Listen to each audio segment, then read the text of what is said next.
Diferentes cuestiones anexas, por eso le damos las gracias al doctor Saulo de venir aquí.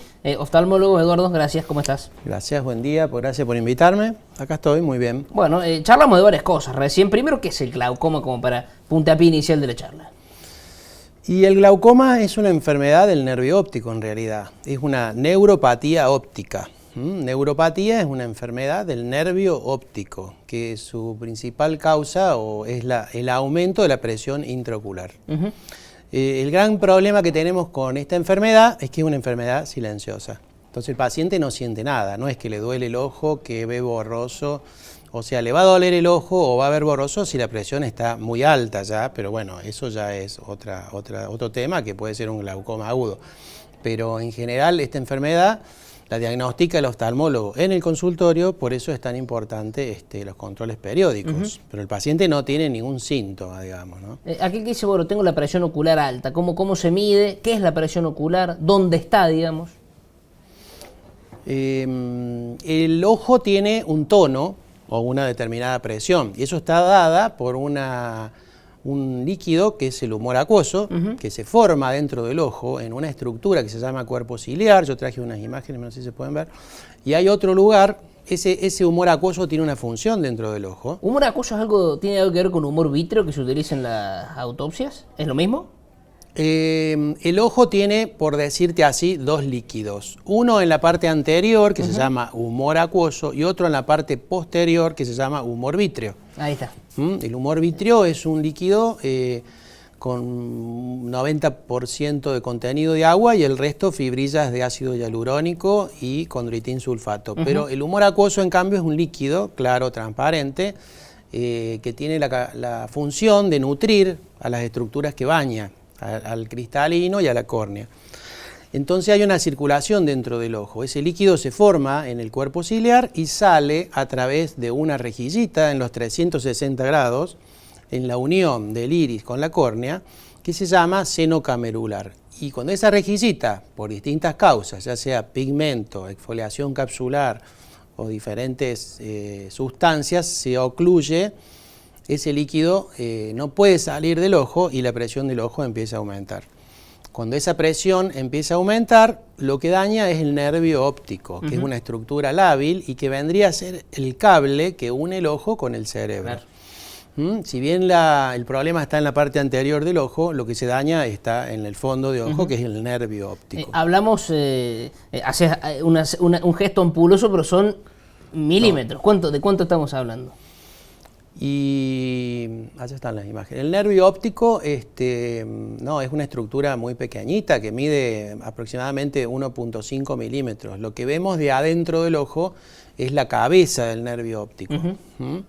Mira, ahí vemos algunas imágenes.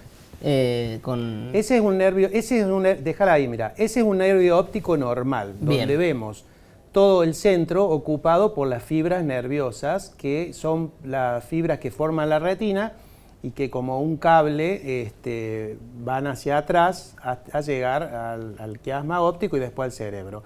Cuando esta presión es continua, empieza a excavar o a matar, pásame otra foto, a ver, las fibras nerviosas, y ese nervio óptico se empieza como vemos ahí, empieza a excavar. Bien. Ahí vemos una imagen donde el centro del nervio óptico ha perdido sus fibras nerviosas y los vasos han caído para el costado porque no tienen soporte.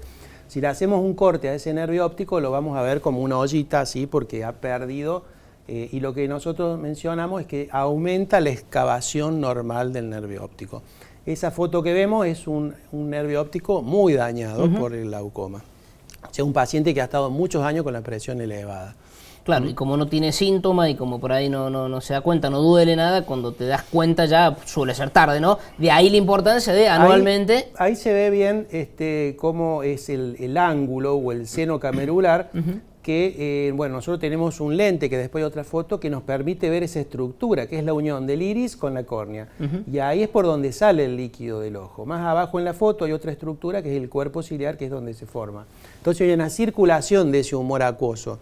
Cuando ese humor acuoso no puede salir bien por esa rejillita, como le decimos a los pacientes, la presión del ojo aumenta. Bien, en términos de patologías, no quiero decir en términos de números, ¿no? Pero no sé, entre cataratas o... ¿Dónde está el glaucoma? ¿Dónde lo ubicamos en frecuencia? Y el glaucoma es una de las principales causas de ceguera en el mundo. 60 millones de personas en el mundo padecen glaucoma.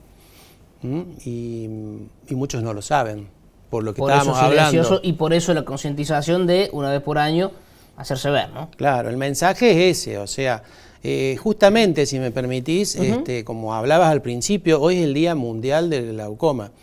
¿Y eso qué vendría a significar? O sea, primero está dentro de la semana del glaucoma, porque en realidad esto se extiende del 11 al 17 de marzo. Pero bueno, hoy es el Día del Glaucoma. La idea de crear este día es para una concientización de la población. Este Día del Glaucoma se creó en el año 2008. Y la idea es, durante esta semana, especialmente hoy, promover y tratar de informar, por así decir, a la población sobre el problema de esta enfermedad y hacer hincapié en el control anual, aunque sea a su oftalmólogo. ¿Desde qué año sos oftalmólogo? ¿Cuándo te graduaste como oftalmólogo? Y el año 94. ¿Y cómo era la cuestión tecnológica? Entonces, imagino, casi que uno dice son 25 años, 26, pero casi prehistoria, ¿no? ¿Cómo se veía, cómo se analizaba? Sí, realmente es una especialidad donde hay muchos cambios tecnológicos y generalmente siempre van saliendo equipos nuevos que nos permiten realmente meternos prácticamente dentro de la ultraestructura de las partes del ojo, ¿no es cierto? Desde que yo empecé ahora, o sea, por ahí hay aparatos que nos facilitan mucho hacer diagnósticos, ¿no es cierto? Pero bueno, si vos me preguntás de eso, yo te puedo mencionar, mi padre es oftalmólogo y yo he compartido al lado de él varios años en el consultorio y bueno, y él, por ahí uno le llama la atención lo que él te cuenta, o sea, desde que él... cómo se hacía todo, él ¿no? con 60 años que tuvo de oftalmólogo, bueno, empezaron por ejemplo, en la cirugía de catarata, el cristalino se sacaba en forma completa con un criocoagulador, con una incisión muy grande, y después el ojo quedaba sin la lente natural del ojo, entonces tenía que usar el paciente una lente de 20 dioptrías por lo menos en su anteojo, y bueno, era bastante difícil eso para llevarlo a cabo. Después empezó a usar el lente de contacto, y después ya hace, te diría, 35 años, tenemos los lentes, o 40, tenemos los lentes intraoculares. Entonces, vos sabés que hoy se opera la catarata y bueno, han cambiado mucho los objetivos. Antes se operaba una catarata cuando el paciente estaba ciego completamente y se lo ayudaba a que vea un poquito más. Y hoy prácticamente operás una catarata para que el paciente, en pacientes que están viendo muy bien, pero quieren ver mejor, o ya tiene la cirugía de catarata una orientación refractiva, o sea, en general, los cirujanos tratamos no solo de sacar la catarata, sino de dejar al ojo sin el uso de gafas. ¿Entendés? Y bueno, y eso es muy exacto.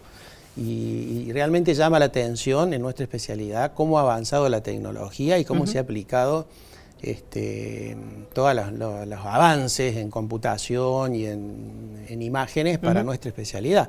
Nuestra especialidad es mucho imágenes, ¿no es cierto? Todo es ver cosas. E incluso hoy en día ya se está usando hasta la inteligencia artificial para hacer trabajos científicos o comparaciones en muestras de diabéticos muy grandes para poder hacer trabajos. Bueno, o sea, todo cambia muy rápido en los últimos años. Lo hablamos recién porque esto del coronavirus hace que uno le pregunte a especialistas y demás, y dabas un punto que es el fundamental, que es la conciencia sanitaria, algo así me decías, de que tiene que tener cada persona que sabe que ha viajado, que tiene que cuidarse. ¿Cómo puedes decirlo como profesional de la salud? No, bueno, acá creo que cada individuo que sabe que estuvo en zona de riesgo o que puede estar contagiado, es importantísimo tener lo que yo digo, conciencia humanitaria, porque acá es un problema de salud mundial y que tenés que tener conciencia que vos podés ser el portador, aunque no sientas nada, pero bueno, tenés que seguir las reglas que te están recomendando los mecanismos de salud de todo el mundo y de tu país, ¿no es cierto?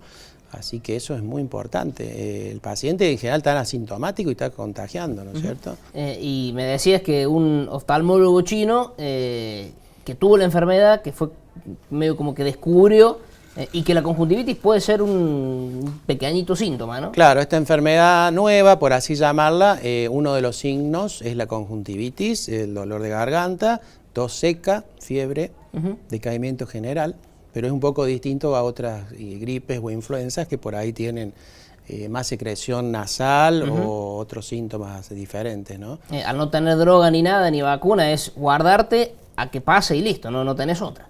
Sí, no soy un especialista en el tema, pero bueno, no hay ninguna droga por el momento para esta nueva enfermedad y lo que se recomienda es primero el aislamiento, reposo, control de los signos vitales varias veces por día, más que todo la fiebre, y bueno, y bajar la fiebre o tratar de no... ¿cómo explicarte? Gastar muchas energías en otras cosas, o sea, hacer reposo para que tu cuerpo se dedique a curarte del virus, ¿no? Lógico. Para ir cerrando, uno piensa que los médicos son siempre gente muy pasional en lo que hace, que ama la medicina, ama su disciplina. ¿Cómo ves un poco la profesión hoy, sabiendo que hay tantas horas, que es tanto desgaste, que tanto estudio? Si viene un pibe de 16, 17 años y dice, che, Eduardo, mira, me gustaría estudiar medicina, ¿qué me aconsejas? ¿Dónde puedo hacerlo? ¿Cómo?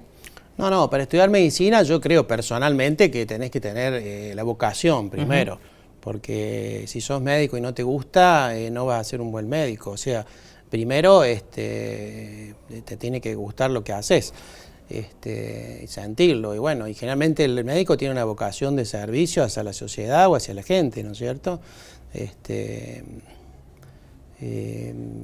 ¿Dónde estudiar y eso? Bueno, no estoy muy actualizado, ahora probablemente un hijo mío empiece, pero hay muchas universidades. Yo estudié en la Universidad Nacional de Córdoba, pero bueno, hace muchos años atrás. Haciendo escuela en el Hospital de Clínicas. En el Hospital de Clínicas de Buenos Aires yo hice mi especialidad. Y el Hospital de Clínicas de Córdoba, que es un poco el Hospital de Escuela de la Universidad Nacional. Sí, a mí me tocó en otra unidad, el San Roque, pero bueno, también el hospital es muy formativo, el Hospital de Clínicas. ¿Tu apellido es sinónimo de oftalmología? Si Eduardo Sabro no hubiese sido oftalmólogo, ¿hubiese sido? No sé, otra médico seguro, por ahí otra especialidad, pero siempre me gustó la medicina de chiquito. O a lo mejor alguna beta como primera línea exitosa en el rugby europeo. También, pero durante unos años solamente, porque después eso te saca de la cancha rápido, la edad. Muy bien. Bueno, gracias por venir, es un gusto. Quería si puedo cerrar con decir que mañana hay una campaña nacional propuesta por el Consejo Argentino de Oftalmología sobre el glaucoma. Y hay distintos centros donde en todo el país se han anotado para tomar la presión gratuitamente a los pacientes y controlar su ojo, ¿no es cierto? Acá en Río Cuarto hay 2 sedes, uno es Clínica de Ojo en la calle La Madrid y otro es la Red Oftalmológica en la calle San Martín al 1300. Así que los pacientes interesados pueden acercarse durante los horarios de comercio, digamos, para ser evaluados gratuitamente. Bueno, eso se hace todos los años para esta fecha. Excelente. Bueno, gracias por venir y gracias por tu tiempo. Bueno, muchas gracias. Gracias por invitarme. Bueno, tras